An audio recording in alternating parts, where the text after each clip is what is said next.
Join me for a lime. I wanted to make a video. Let there be light. I wanted to make a video on the butterfly effect, which, as everyone knows, is a butterfly flapping its wings in China could cause an earthquake or a tsunami or all right, so no one knows. Anyways, no one knows what it is. It is something. It is completely unknown, and I don't know exactly what it is, but I have experienced it. The butterfly effect is an effect of intuition. A good example is if you were to be intuitive enough to know how things would affect future events, then you could analyze everything that you do in order to try and produce a desired outcome. And from having experienced this, I will tell you, it'll only drive you fucking nuts. It drove me nuts. It's like a little focusing too much energy on that part of the brain, for lack of better wording. It's just a little too much focus on the future and on what is going to happen and how you can produce the desired result. When you get to the point where you're analyzing every little microscopic thing. For example, according to the butterfly effect, it would make a difference in the future whether I place this knife down here, whether I place that knife down there. Now, if I sit and analyze all of that, it's going to drive you crazy, because then you don't know which side to put the knife down on. And so then you put the knife down here, but that's not really convenient. But then you realize, you can put the knife down wherever you want to do it, and then the very next thing you do is also affecting the entire future, if this makes sense. The butterfly effect being described as, wait a minute, I need that. Being described as a butterfly flapping its wings, being able to cause an earthquake or a tsunami is interesting. Now, when you factor into that the fact that there are billions of butterflies, there's 8 billion humans on the planet. There's damn near, no, matter of fact, there is just infinite life, period, in the universe and in all universes. And all of that is one big butterfly effect. Then it almost becomes impossible to figure out, doesn't it? Almost dropped my lime. Can't drop. Don't drop the lime into the coconut.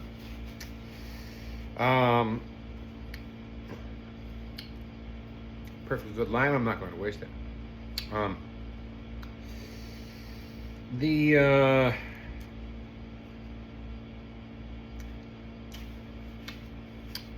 The trying to figure something like that out is really just almost baffling, isn't it? Like if you were to take something like a pendulum, or like the old thing in a grandfather clock, and it swings back and forth, right, on one axis, it's very predictable. If you add a second axis, it becomes very unpredictable. It is a teaching device used to explain chaos theory, or moreover, how difficult it is to understand exactly what everything is going to do, because there are many more than two variables. There are infinite variables to existence itself. So, as we are progressing in our spiritual awakening, one of the things that occurs to us all is to try and manifest what we want in our lives.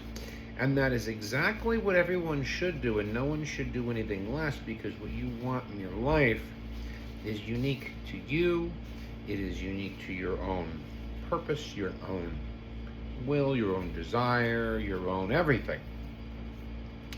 And even if you're wrong, it's still one of the best ways to advance. The concept reminds me of a Montessori school. In Montessori schools, they don't sit kids down in desks and tell them that they must learn this and that. They simply put a cello, a piano, an easel, some reading books, some math books, some computers, some different things in a room. You know, you get the idea. They put a whole bunch of different things in a room, and then they let the kids go play with whatever they want. You know, building things with blocks or Legos or Tinker Toys, if those are still around. Whatever the case may be. And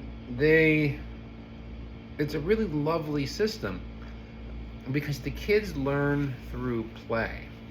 And they then are able to play and have fun and try anything they want. And then, you know, the things they really, really like, they take, you know, they have a genuine interest in it. They find it fun. They find it enjoyable. You know, all the different things. And they can, you know, really go to town and just have a good time with it and everything else, you know. And so it's a very good model for how everything, in some senses, kind of should work.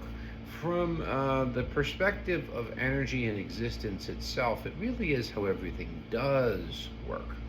This is a truth that I believe that every soul deep within them knows, that the you know, the entirety of the world and the system that's been created is strange. There's no reason I shouldn't be able to go down and find some helicopter that's just sitting there and go fly it. And there's no reason I shouldn't know how to fly it already.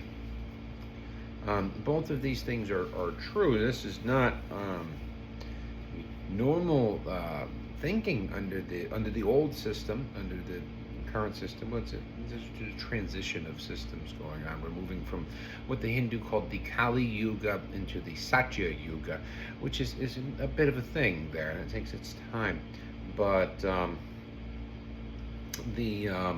there's no reason that, you know, and this is why some of this stuff pops up in movies like The Matrix and things of that nature, because people from their intuitive mind, and, you know, in their process of creation, came up with stuff like that. What was it, the gal there, I forget her name, Trinity, and she goes over to the helicopter. She's like, I didn't know how to fly a helicopter, and they download how to fly a helicopter into her. If one were to be perfectly connected with Source,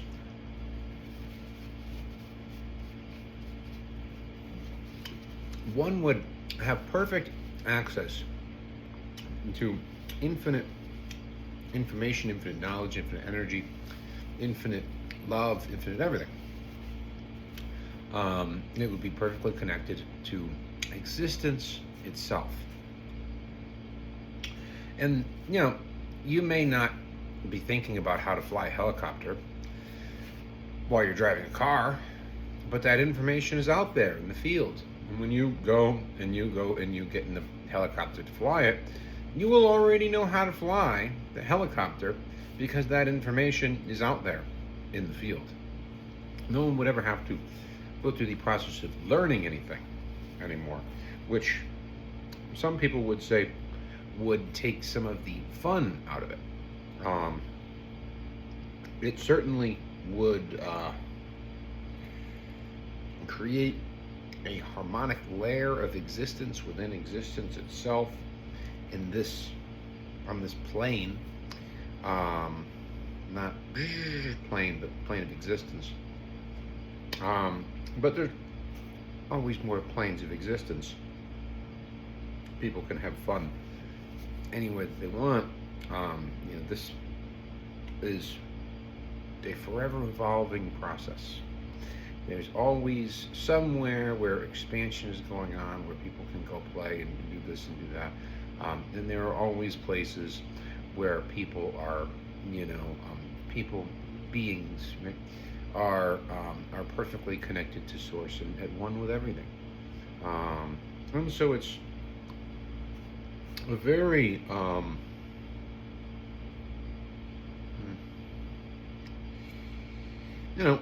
lemons are easier to peel.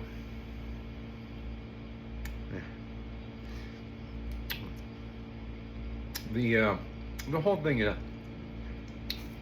very interesting process. In the history of my soul,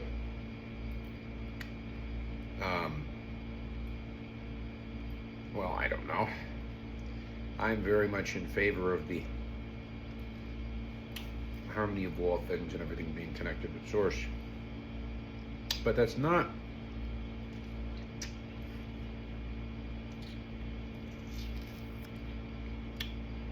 was significantly easier. That's not something that goes against anyone that likes the process of not knowing. That is not something that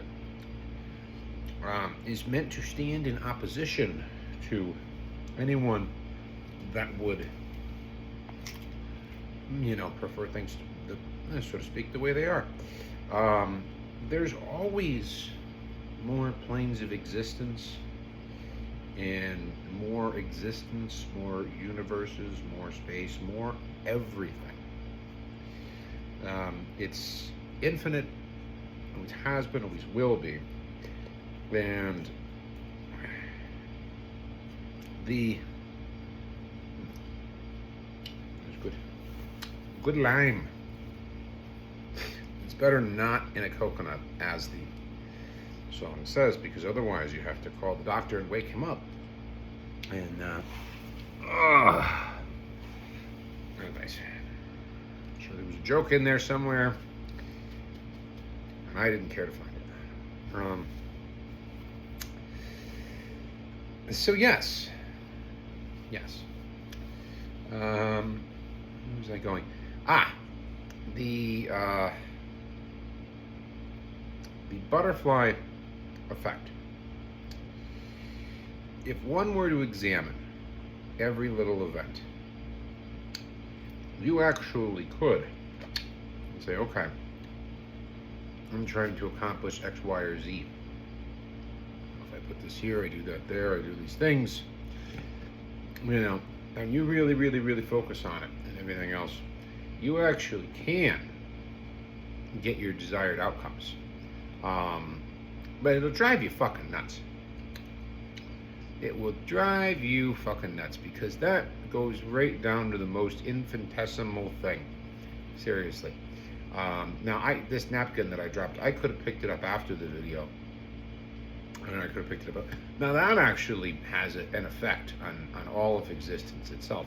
But you can't sweat the small stuff, and it's all small stuff. The interesting thing is your own desires and the things that you want are more powerful than a lot of different things.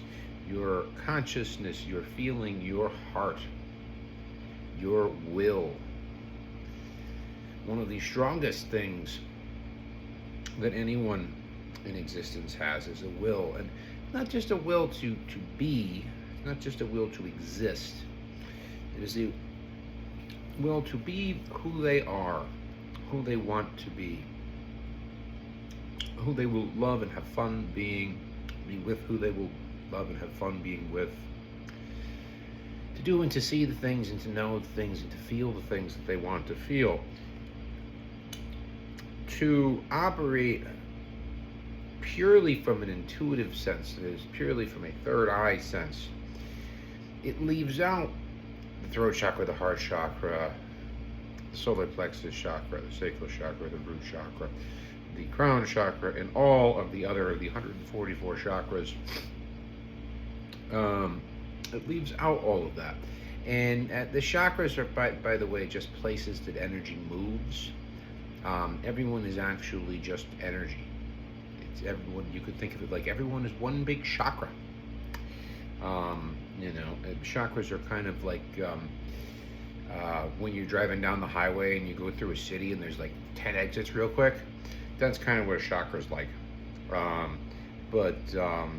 Everybody's, basically just a beam of energy. Now, beam's the right word, but everybody's just energy.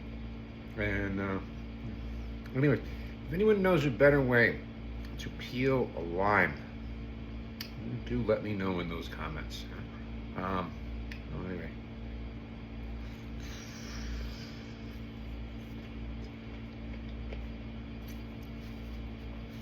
But this is one of the reasons that tarot readings are difficult. If you,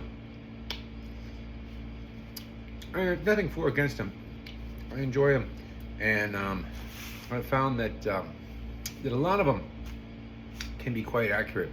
Some not so much so, but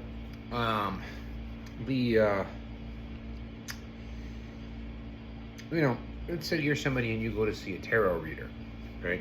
Or somebody who studied palmistry or any other kind of divination. And that is primarily a third eye process. And what they do, there's plenty of people that can do it simply by looking someone in the eye, simply by just being around someone's energy and feeling it, and all sorts of other ways, right? But so it's not necessarily purely a third eye process, but a lot of divination has been very third eye focused, and it's interesting because if you had someone that would go to see a tarot reader,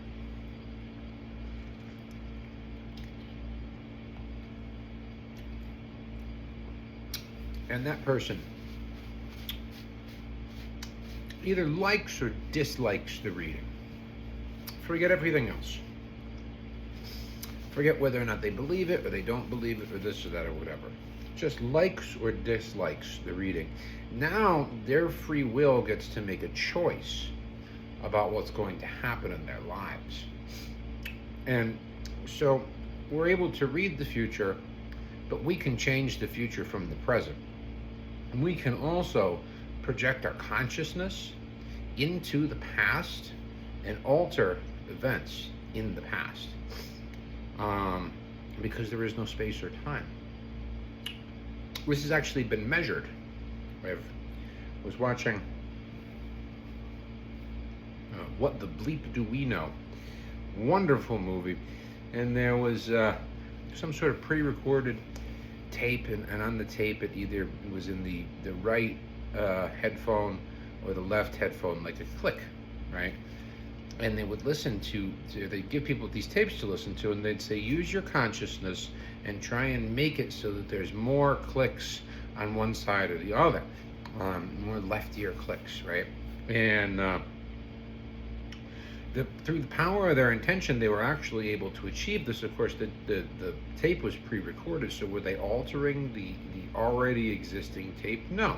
They were projecting their consciousness into the past at the moment when that was recorded and altering the course of events there.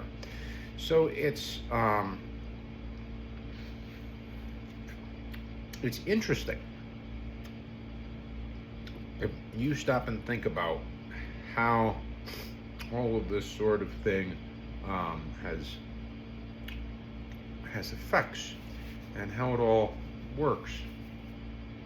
Most people, I don't think, are aware of this and are aware of the power of intention and the power of our thought and the power of what our thought, our desire, our will, our hearts, our minds, what we want to do, and what that can do to reality. What that will literally change reality, and you can even alter reality in the past, which is an amazing thing that has been done and measured.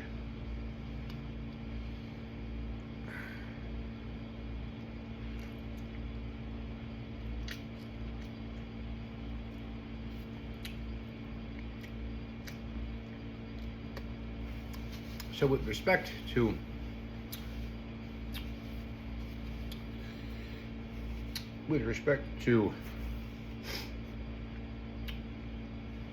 intentions, manifestation, if you set an intention and you just know that it's going to happen, and you just know it's going to happen, it doesn't matter if you have some bad days or this or that or whatever, it doesn't matter if you get a little distraught. It slows it down a bit, but it doesn't matter. If you just know it's going to happen, you believe it's going to happen, you have faith that it's going to happen, you feel it's going to happen, and you'll start to have more and more evidence as time goes on. And depending upon the intention, if it's something that you believe is very simple and very easy, then it is something that will happen very simply and very easily for you. If it is something that you believe will be difficult and troublesome, then it is something that that may cause you more trouble. But it's all about your beliefs, all about your knowing, all about what you're able to get yourself to believe, and therefore your consciousness and your energy and your being to do. Now, with respect to the butterfly effect, the interesting part about it, and one of the reasons it's not worth looking at too closely, is this work is primarily done by your soul. And your soul is, essentially the one that is responsible for it. Your soul does not experience space or time. Your soul exists where you are, and also exists at the moment just before the Big Bang, when everything was one and everything was perfect love. And just before the Big Bang, when all of existence came into being, your soul also exists there, and also exists in the future from your linear perspective. So your soul is very capable of doing anything and everything, and without any trouble or harm for others or any other thing. Your soul can just make everything nice, and make everything work out good for you, and make everything work out fine for everybody else, and no trouble, no harm, no fuss. There's really nothing that people can do with a good, honest intention, for something they want in their lives, that is going to cause any problems. And it's just kind of a, I don't know, it's just kind of a, sort of a beautiful thing, really. Sort of a beautiful thing.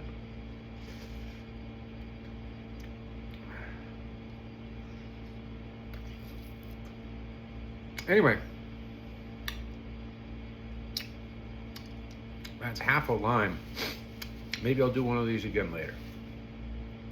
I hope that you're having a truly beautiful day. I love you all, and I will speak with you later.